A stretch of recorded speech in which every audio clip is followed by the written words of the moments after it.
Hello students, welcome to my YouTube channel JNT academy. इस वीडियो में हम लोग डिस्कस करते हैं बेसिक इंस्ट्रक्शन टाइप्स, जिसमें पहला टाइप है 3 एड्रेस इंस्ट्रक्शन, दूसरा टाइप है 2 एड्रेस इंस्ट्रक्शन, तीसरा टाइप है 1 एड्रेस इंस्ट्रक्शन और चौथा टाइप है 0 एड्रेस इंस्ट्रक्शन। अभी जो हम लोग 3 एड्रेस 2 एड्रेस इंस्ट्रक्शन बोल रहे हैं, इस बेसिस पे बोल रहे हैं कि हम लोग कितने एड्रेसेस यूज़ करेंगे हमारे इंस्ट्रक्शन में। जैसे यहाँ पे देखिए 3 एड्रेस इंस्ट्रक्शन के केस में हम लोग 3 एड्रेसेस यूज़ कर रहे हैं, जिसमें कि 2 एड्रेसेस जो है आपके सोर्स ऑपरेंड्स रहेंगे और थर्ड जो एड्रेस रहेगा वो डेस्टिनेशन ऑपरेंड का रहेगा। फॉर एग्जाम्पल यहाँ पे देखिए हमारे पास में एक हाई लेवल लैंग्वेज कमांड है C = A+B। इसका मतलब होता है कि A, B, C are the variables which refer to the memory location, जिसमें हमें क्या करना है A और B के कंटेंट ऐड करके C में स्टोर करना है। तो जब भी हमें इस कमांड को परफॉर्म करना रहेगा तो हम लोग क्या करेंगे, A मेमोरी लोकेशन को फेच करेंगे, B मेमोरी लोकेशन को फेच करेंगे। ये दोनों के कंटेंट को ऐड करने के बाद में जो रिजल्ट आएगा उसको C मेमोरी लोकेशन पे स्टोर करेंगे। तो 3 एड्रेस इंस्ट्रक्शन में हमारे पास में जो फॉर्मेट है इंस्ट्रक्शन का वो कुछ इस प्रकार से है, जिसमें सबसे पहले हम लोग ऑपरेशन स्पेसिफाई करेंगे। जो भी हमारा ऑपरेशन है, ऐड करना है, सब्ट्रैक्ट करना है, मल्टीप्लाई करना है, डिवाइड करना है।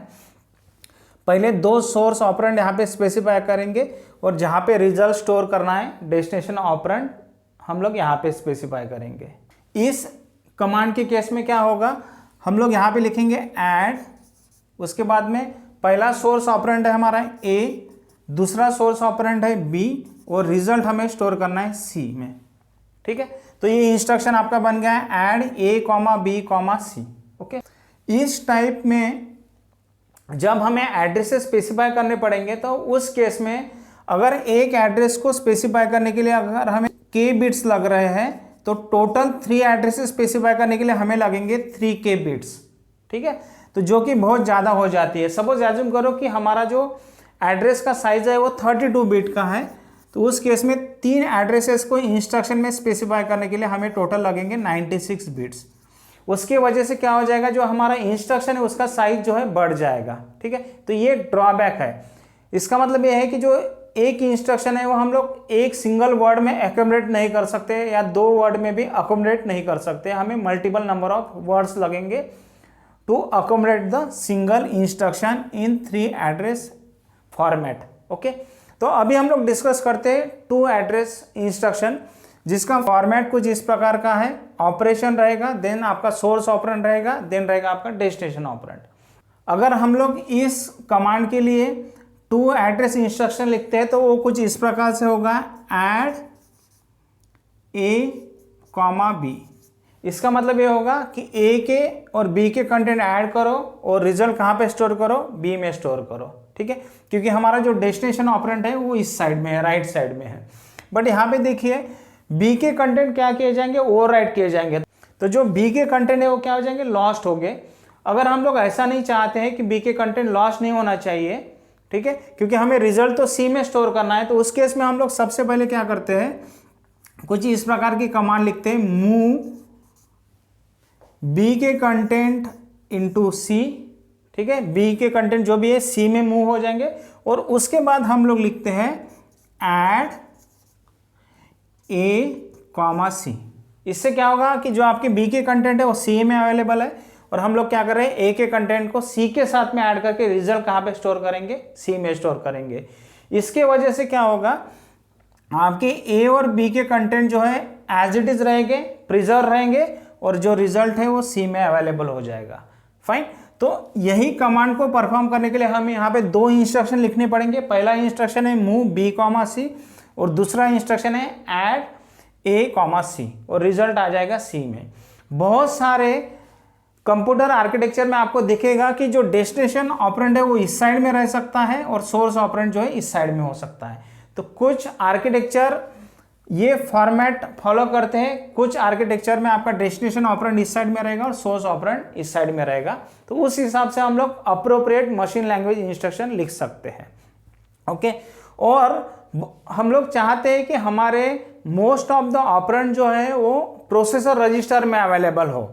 तो हम लोग ऐसा ना करते हुए ये इंस्ट्रक्शन को पहले प्रोसेसर रजिस्टर में मूव करवा सकते हैं और उसके बाद में ऑपरेशन परफॉर्म कर सकते हैं, जिसके वजह से जो ऑपरेशन है वो फास्ट परफॉर्म हो गए। ठीक है, क्योंकि प्रोसेसर रजिस्टर को हम लोग इजीली और क्विकली क्या कर सकते हैं, एक्सेस कर सकते हैं।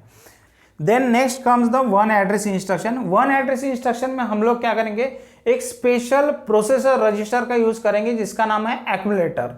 तो हम लोग यहाँ पे एक एज्यूम करके चलते हैं कि हमारा जो एक ऑपरेंड रहेगा वो हर बार एक्यूमुलेटर में अवेलेबल रहेगा, और फिर हम लोग दूसरे ऑपरेंड का सिर्फ एड्रेस हमारे इंस्ट्रक्शन में स्पेसिफाई करेंगे और ऑपरेशन परफॉर्म करेंगे। एग्जाम्पल के साथ में समझते हैं, जैसे हमें c = a + b परफॉर्म करना है, तो सबसे पहले हम लोग क्या करते हैं, एक तो a को मूव करवाते हैं एक्यूमुलेटर में, नहीं तो b को मूव करवा सकते हैं एक्यूमुलेटर में।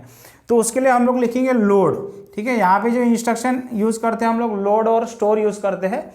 Load is to move the data from memory to register, and store जो यूज करेंगे हम लोग रजिस्टर से मेमोरी में डेटा मूव करने के लिए यूज करेंगे। देखते हैं एग्जांपल के साथ में, लोड, और हम लोग ए के कंटेंट को लोड करते हैं। तो जब भी हम लोग लोड ए बोलेंगे, इसका मतलब है कि ए के कंटेंट जो है आपके एक्यूमुलेटर में चले जाएंगे। Content of A will be move to the accumulator. Accumulator जो आपका स्पेशल पर्पज रजिस्टर है।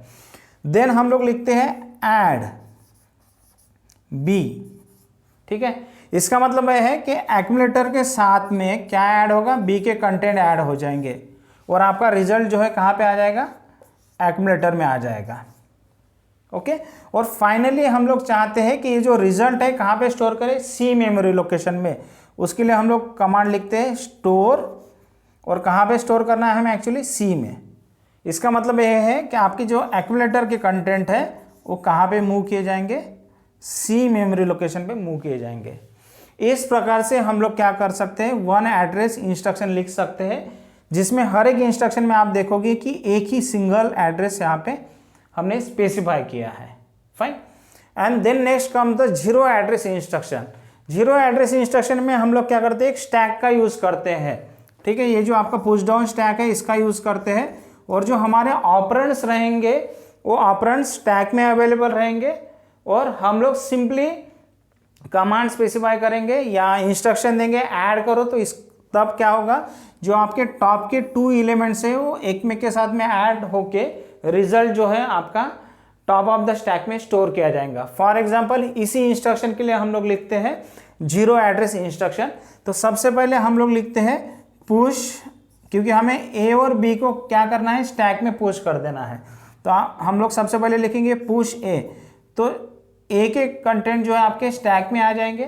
देन नेक्स्ट हम लोग लिखते हैं पुश बी, तो बी के कंटेंट कहाँ पे आ जाएंगे, हमारे स्टैक में आ जाएंगे। और जब हम लोग ऐड लिखेंगे यहाँ पे, तो टॉप ऑफ द स्टैक में जो 2 एलिमेंट्स है वो ऐड होंगे एक में के साथ में, ए और बी को ऐड किया जाएगा, वो रिजल्ट जो है आपका यहाँ पे अवेलेबल हो जाएगा। जो रिजल्ट है वो यहाँ पे अवेलेबल हो जाएगा on the top of the stack. तो at this position top of the stack A है, तो ऐड क्या करेगा, टॉप ऑफ द स्टैक के 2 एलिमेंट्स एक में के साथ में ऐड करके यहाँ पे रिजल्ट स्टोर करेगा।